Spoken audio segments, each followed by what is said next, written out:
March Madness is upon us. And couple that with the NBA season is going on, actually going to the playoffs.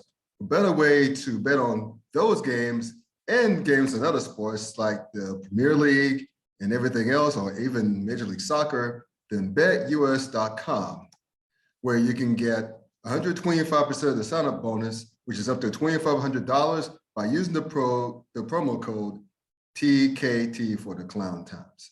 So what are these other perks here? You can bet on the go. You can bet anytime, anywhere on your mobile device. You get fast pass, or you get paid immediately every single time. And last but not least, you can you could do live betting where you can bet during the game, getting the early and the best lines. Again, use my promo code TKT for the Klown Times to get up to 125% of the sign-up bonus, which is up to $2,500. So again, not to sound like a broken record, but go to betus.com where the game begins. Up today, as far as the Rooney Rule. So we all know that there still is a scarcity of Black and minority candidates and BIPOC. So that would be Black, Indian, and other people of color. That's what that acronym stands for. And mainly because we know is that a lot of these new head coaches are being hired almost primarily from the offensive side of the football, because we all know, or those of us who keep the score like me, know that there are quite a few of Black assistant head coaches on the defensive side of the ball. There are quite a few Black defensive coordinators, right? We could add my beloved Steelers to that mix when Terrell Austin was promoted to become the defensive coordinator when the previous defensive coordinator retired, Keith Butler retired. So, and then we also brought on Brian Flores as a high-ranking defensive assistant. So, and I personally think that he's the heir apparent once Mike Tomlin decides to walk away, but that's not here nor there. That's another podcast and other stuff. Yeah, that's right, I said it. But anyway, so the NFL decides, you know what? Let's just do something here. Let's expand it so that we can focus more on the offensive side of football when it comes to offensive assistants and hiring for BIPOC, and comes to find out, women. So here's the quote. I'm reading for ESPN.com, basically saying all 32 NFL teams will hire a minority offensive assistant coach for the 2022 season, which is part of a series of policy enhancements announced Monday, earlier today, to address the league's ongoing diversity efforts. A coach can be, quote, a female or a member of an ethnic or racial minority, end quote, according to the policy adopted by NFL owners during their annual meeting, and will be paid from a league-wide fund. One last thing about that is the coach must work closely with the head coach and the offensive staff with the goal of increasing minority participation in the pool of offensive coaches that eventually produces the most sought-after candidates for head coaching positions. Now, look,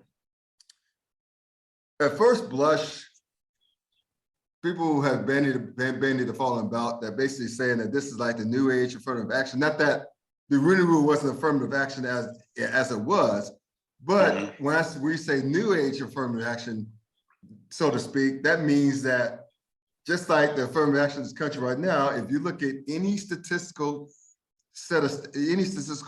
data, one would see that most of the people, the biggest group who largely benefit are white women. So I say that because it said they expanded to women, which is great, awesome. If they have the credentials, cool. I have no problem with that. I'm just saying that people would be led to believe that in a few years, once it becomes the norm to see women on the sidelines, that they're going to wait for the teams to hire mostly white women and say, come up and then just fall back on the age-old, well, they're the most, we hire the most qualified, and just leave it at that. Same as these sometimes retread head coaches or head coaches like who come out of nowhere, who we believe folks believe do not have any business being a head coach, a la Joe Judge. We hear the same thing. But look, I see what the NFL is trying to do. I think the NFL looked at what happened this past offseason and went, oh shit, right? And then combine that with, of course, what Brian Flores, I mentioned him earlier, his lawsuit against the NFL, especially against the Giants, calling that a sham interview. If we believe or choose to believe what Brian Flores said about what Bill Belichick texted him to be true. So I can't call it now. It's a step in the right direction. Yes, it is, because they're making them do it.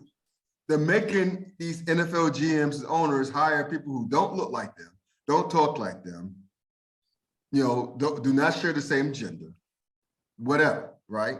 Or probably in some cases don't worship like them. Okay, they're finally making them do it, because keep this in mind, how bad things were.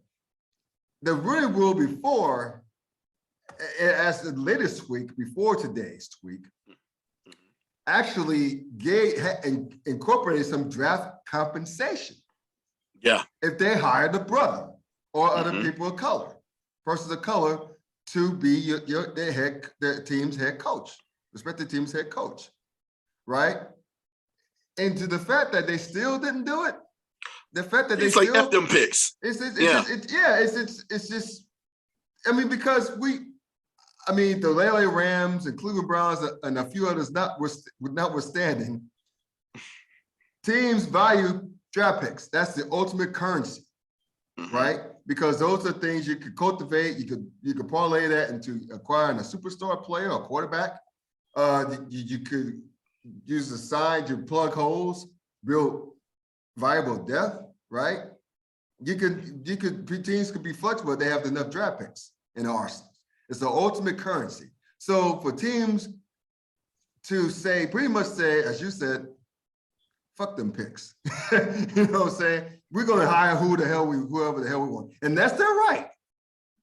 Don't get me wrong. That is, don't get us wrong here. That is an owner's and a GM's right to do whatever the hell or in the case of like the Chicago Bears and Detroit Lions, Detroit Lions and Tennessee Titans, or she wants.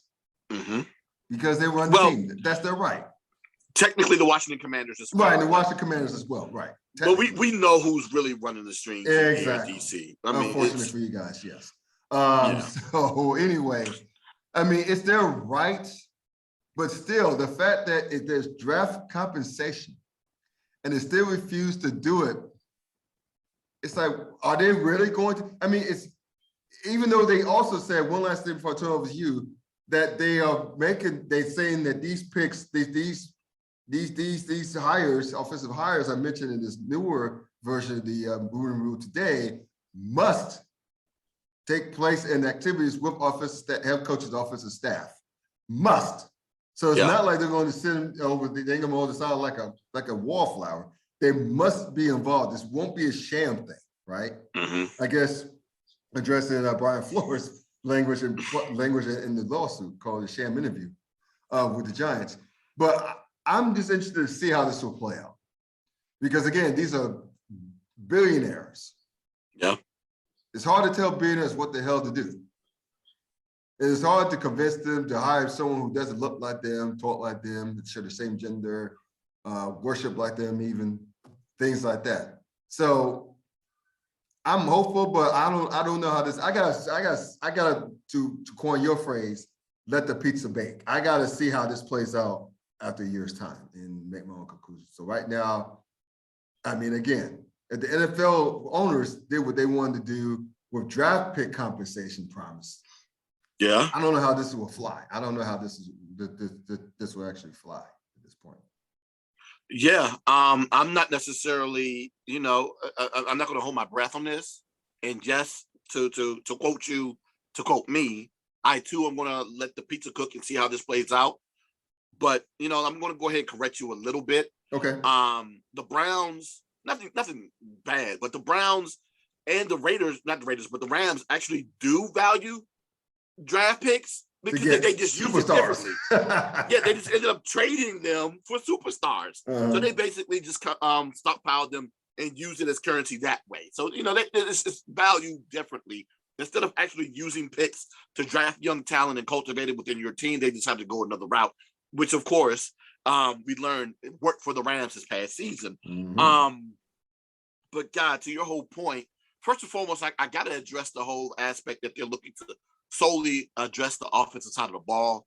Yes, there have been a lot of head coaching hires that to some degree were some sort of offensive coach, be it an offensive coordinator, offensive assistant, whatever.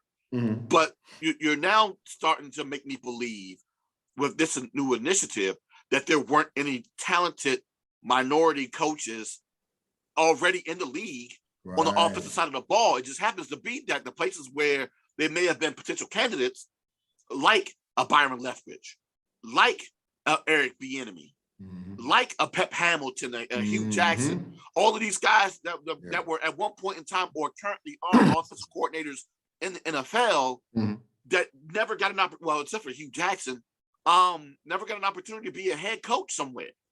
Or in Hugh's example, never got a chance to be a head coach for another opportunity with a different organization other than Cleveland, who back then. Yeah, 1 year in Oakland. He only just had 1 year in Oakland. But he should have got more than 1 year in Oakland. He should have got more than 1 year in Oakland. But go ahead. Oh, exactly, right? Yeah. But and then, it just, especially in Cleveland, just astonished me that, how that organization used to be at one point in time has now completely did a 180 with this new GM staff that they currently have there. And then, of course, with the trade that we're going to talk about a little bit later, have looking to improve that team. Right. But, to say that there currently weren't talented minority coaches on the offensive side of the ball currently in the league is laughable to me already. Right. That's bullshit. That's total bullshit. Yeah. But, you're starting this initiative to hire more. Okay, fine, cool. We'll see how this works. My biggest issue is the fact that they have this unified fund that they're looking to build. So that now you're making everybody, all the NFL owners, put into this kitty to go ahead and hire all of these minority coaches. Right. You're telling me that these coaches weren't even willing to come out of their own pocket to hire these coaches? They got to come up with a pot to do this? I find that to be laughable. That's crazy. I do. As if there weren't any, to your point, I mean, we know about the Byron Leftwich, who reportedly was offered on his way to be offered a contract with the Jacksonville Jaguars. They should go back home. Right? But apparently he didn't trust Trent Baalke, the GM, who somehow still has a job. I don't know how he still has a job. Anyway, it is what it is. And a few others, the Pep Hamiltons, who was once thought to be on the fast track before former Indianapolis coach Chuck Pagano threw him under the bus for to cover his own shortcomings with Andrew Luck and everything else. So, and there, of course, Eric Bieniemy. Yeah. Every year, same song, same bullshit, right? It's like at first he didn't call the plays. Then Andy Reid told him to call calling duties to him, despite the fact that other people who work for him, Doug Peterson, never called plays under him. And I can name a couple others who coached under him, never called plays.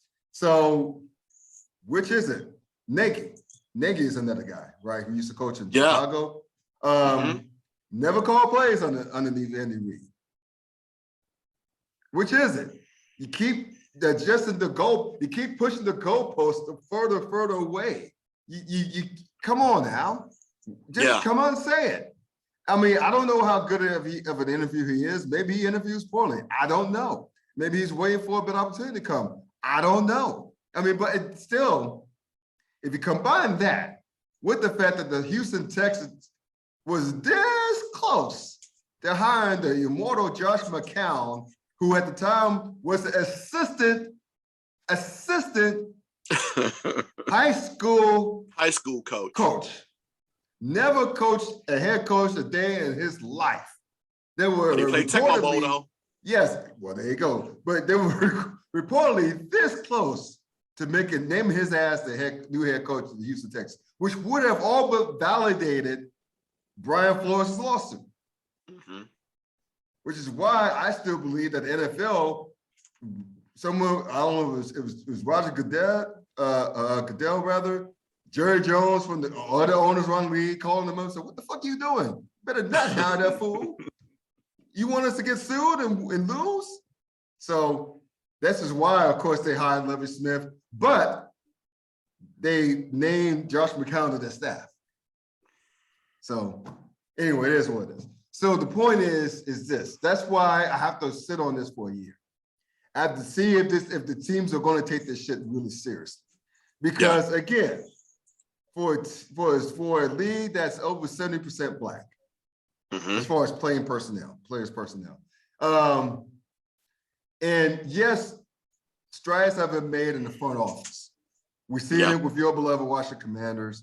We see we have Amar Khan, who's our cap guru in Pittsburgh. Okay, and there's many others. I mean, there's Brad Holmes in Detroit. Detroit, yes, Detroit. And speaking of Detroit, their head coach, I forget his name, former player, his most of his confidants as far as coordinators are black. Oh, Dan Campbell. So Dan Campbell, yeah. So things like that. Him being crazy aside, he's hiring black coaches. Okay, cool. You want to go out there and bite kneecaps? Okay, cool. Well, there you go. But hey, gotta give him props. And of course, we mentioned Bruce Arians, alluded to it earlier. All of his top lieutenants are black, and he has quite a few women on the staff. So he's ahead of the curve. He's ahead of the curve as far as I'm concerned. Most definitely. But we see in Cleveland too with their GM. I forget that brother's name, but we've seen it, and there's a few other places that they've been making strides to bringing more people of color and women into the front office. Yeah. Okay. But we just want to see, we just don't have people in the more visible position of leadership, and that's head coach. In a league that also has made strides with black quarterbacks. Yeah. Right. It's a 180. So it's not like when we were growing up in the 80s, we had Randall Cunningham, Doug Williams, Warren Moon. Warren Moon, yeah. And not forget Vince Evans in Chicago, for those of you who are old school, it's no longer just a handful. So as a matter of fact, the top quarterbacks, most of the top quarterbacks are African-American. Yeah. Are brothers. So, I mean, look, we just said last frontier, right? Head coach. We went from a high of what? I think it was 8 black head coaches at one point.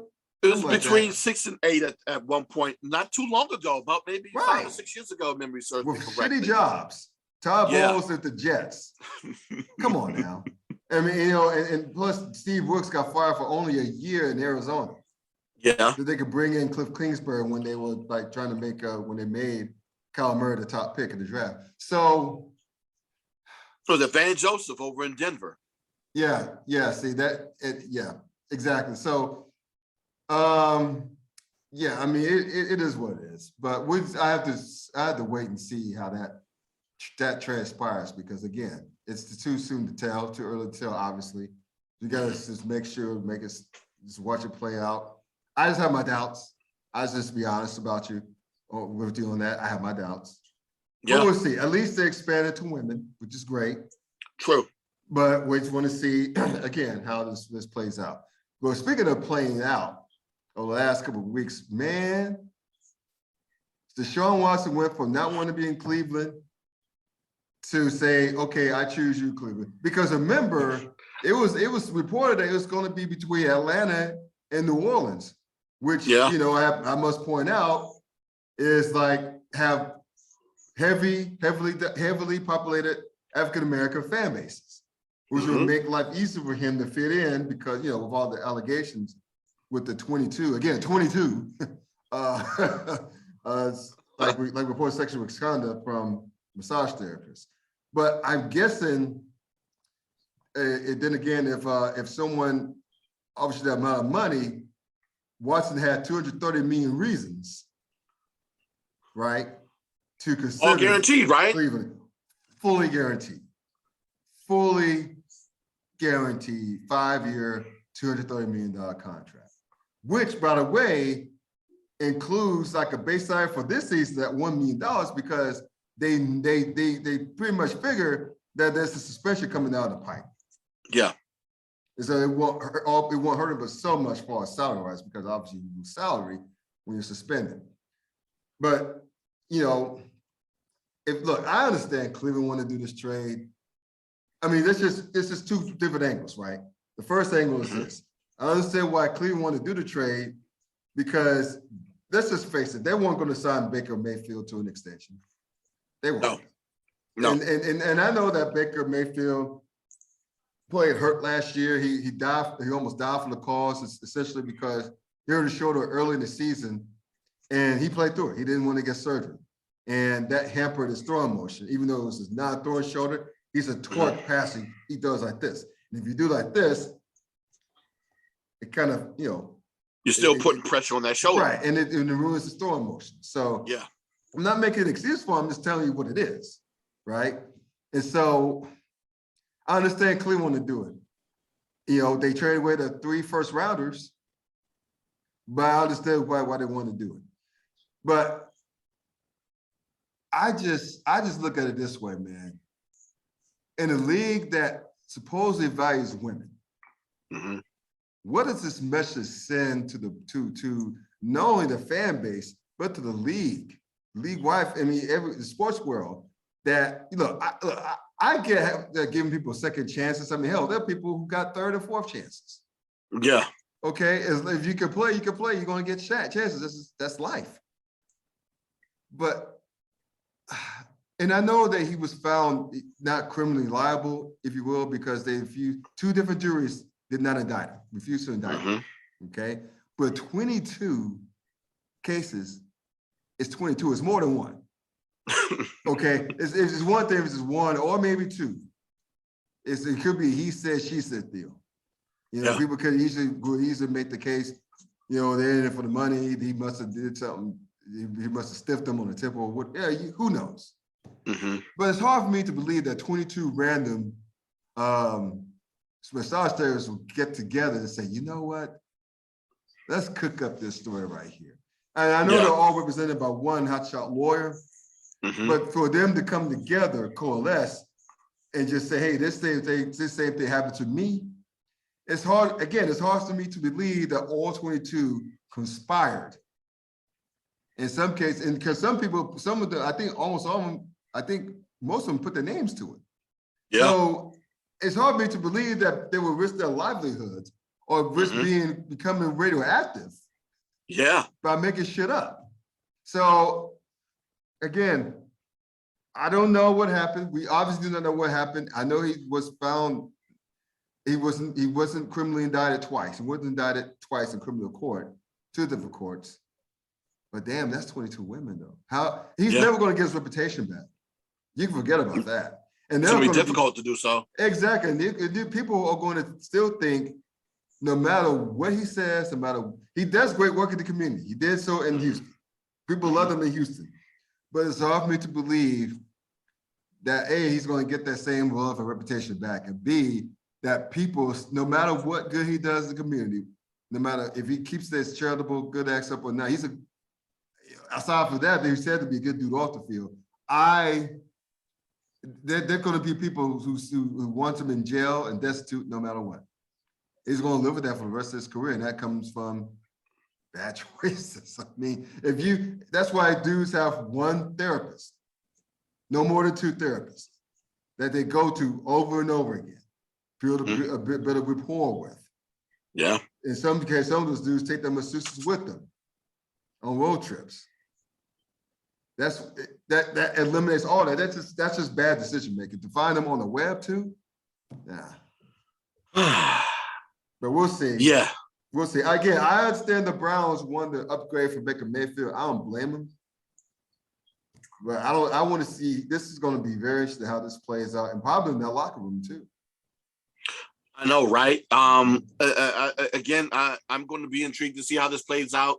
It probably won't fully play out until either halfway through the upcoming season, the 2022 season, or until the 2023 season, based upon what type of suspension that he receives. But Right. to your point, on how it's going to be perceived through the fans in the league, of course, with the breast cancer awareness initiative that the NFL has, and of course with their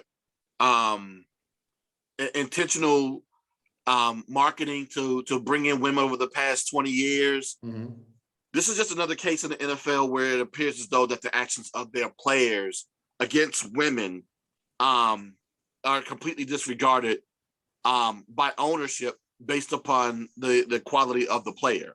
Right. And then, of course, again, the name who I don't like to invoke that was brought up again in terms of fairness in the NFL based upon who's being brought back and who's not being brought back in their views, of course, is one Colin Kaepernick. Yeah. And everyone, if you've been watching the show or listening to the show for the past few years, you already know my opinion on Colin Kaepernick as an athlete, not as an activist. Because of course I support his political views and his political stance. As do I, yes. Yeah. But I've also said that, unfortunately, and this is just another case where the league has proven me right, that, based upon how you play in this league, what have you done for me lately, Janet Jackson style play? Yep. That's how you're going to be looked upon. That's the deal. People don't understand that, unfortunately. And what I want you to do is I understand Colin Kaepernick took a team to the Super Bowl in, 2015? Yep, 2020. Against the Ravens, yes, correct. That's the Harbaugh Bowl, Yeah, right? He did that in 2015, but if you look at his stats from his last season, in comparison to Deshaun Watson's stats his last season, there's a stark difference. And there's a reason why the Cleveland Browns gave up what they gave up to get him, right, wrong, or indifferent. It's a quarterback-driven league, man. It is. It is an elite quarterback-driven league more than anything else. But the thing is, to your point on his reputation, Scott, you know this better than anyone else. With Ben Roethlisberger, of course, his reputation took several hits with the allegations that came across him as it pertains to sexual harassment and rape, and the dents that he took early on. But if you look at the reception that he received this last season, it's almost as if it was completely forgotten. Yeah. And I think the further away we get from this, especially it's a long road. It's going to be a long road, though. it's going to be a long road. Yes. And it's going to have to be a road that's going to have to be littered with success, which, as we already know with the history of the Cleveland Browns, is going to be extremely difficult to do in that city. But if he's capable of doing it in that city, I think it's going to be very Ben Roethlisberger-esque in terms of the way that he's perceived afterwards. But you look at the negative side, but you also got to look at the forgiveness side, especially with him not having any legal ramifications in terms of the charges. Of course, he's still facing the civil suits, but the other charges that have been dropped on his behalf, and that's what the league was waiting for, in their eyes, the more important charges to be dropped. And once they went ahead and pounced on them. Yeah. I mean, it's going to be interesting, man, because like you said, I remember that second thing with Ben Roethlisberger went down with what happened when he sexually assaulted that young lady in the Georgia bathroom. I was like, get rid of him. Yeah. I don't care if he won us a second Super Bowl in 3 seasons. Get rid of him. Fuck him. At that point, I was done with him. I was done with it. And rightfully so. And there were a lot of fans in the league, a lot of fans that felt that way. A lot of fans were done with them. People tend to forget how done with them they were. Some people still, to this day, didn't forgive him for that. Yeah. I mean, I'm glad that he won us 2 Super Bowls, took us to 3 Super Bowls. But I'm like, dude, you're probably not the best dude in the world off the field. And if those are supposed to be true about him being a diva on top of that, I'm like, how can you do that? So it's going to be a long road for Deshaun Watson. Most definitely. He's fighting to get his rep back. That's damn near impossible right now. 22. That's the number. The magic number is 22. Yeah, He's have a hard time working his way back. And the next question is, how many games is going to be suspended? You know he's going to be suspended. Yeah. You know he's going to be suspended. Ben Roethlisberger got 6 games at the Georgia incident, reduced to 4. Yeah. But he got suspended. Tom Brady was suspended for 4 games for deflating footballs, allegedly deflating footballs, which was a whole much ado about nothing, really. But in the grand scheme of things, so basically, if Deshaun Watson gets less than 8 games, I'd be shocked. It'll probably be 8 games at first, probably reduced to 6. But I'd be shocked if he doesn't really get suspended for 8 games. I would be very shocked. Very shocked. And the Browns seem to know that. That's why they made this base salary $1 million. Salary is what it is, And made a lot of that first year, that guaranteed money, bonus money, signing bonus. You can't touch that. So I'll say this. While they'll be interested to see how they'll play on Cleveland, how about the AFC right now? We already know what happened what's going down in the AFC West. Yes. With of course, we all know what happened with Russell Wilson be traded to the Denver Broncos. Great try by the Broncos, by the way. We all knew what happened with them.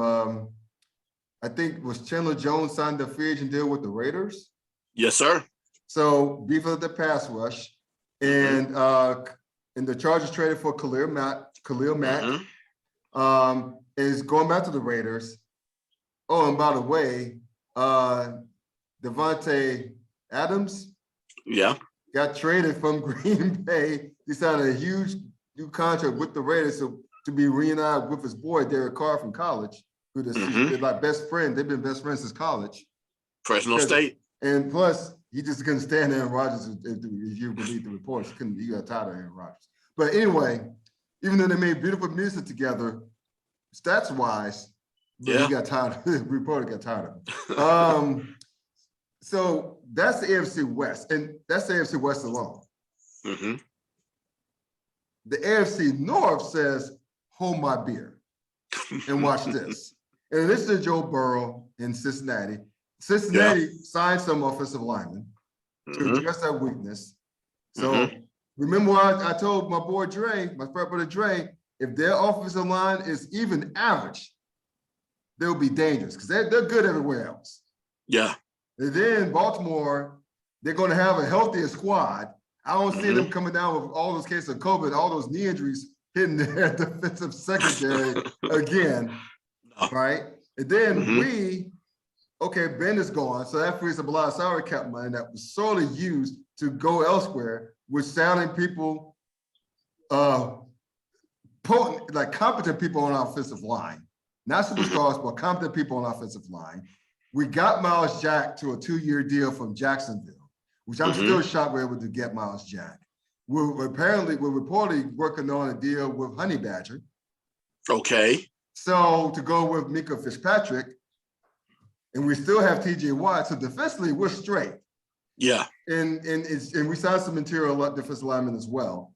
But in the move that was not sexy, but was in the step in the right direction, Mitch Trubisky, to a 2-year deal, down, which will allow Matt Canada, the offensive coordinator, to fully implement a system which includes a lot of RPOs and motion, pre-snap motion, which Roethlisberger excused because he did what he wanted to do. Again, diva, operative word. So, so that should improve the Steelers.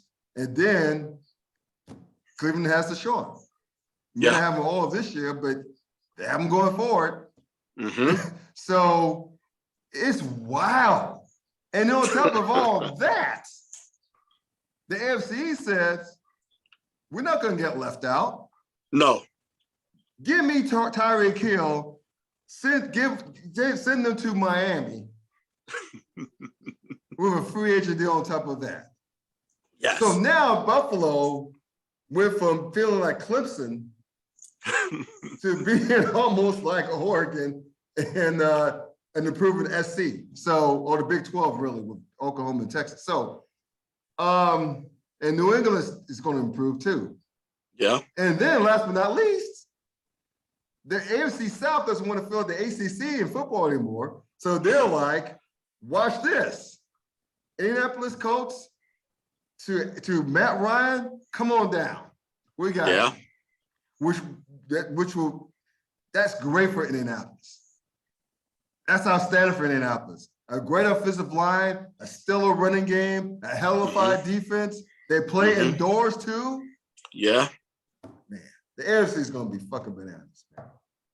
A 9-8 team may come out. A 9-8 team may come out and win the Super Bowl. I know, AFC. right? It's crazy. Very interesting to see exactly how this entire conference plays this season and who ends up winning the entire conference. Because now, you know, a lot of the teams that were good last year are going to be good again. And then you had teams like Denver, Indianapolis that didn't make the playoffs, but was a game away from doing so, that get better.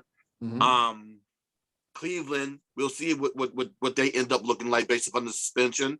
The Steelers, we'll see exactly how they do. You got to remember, Mitch Trubisky did take that Bears team that he was on to the playoffs when he was a starter with a great defense, and we already see that the Steelers have that too.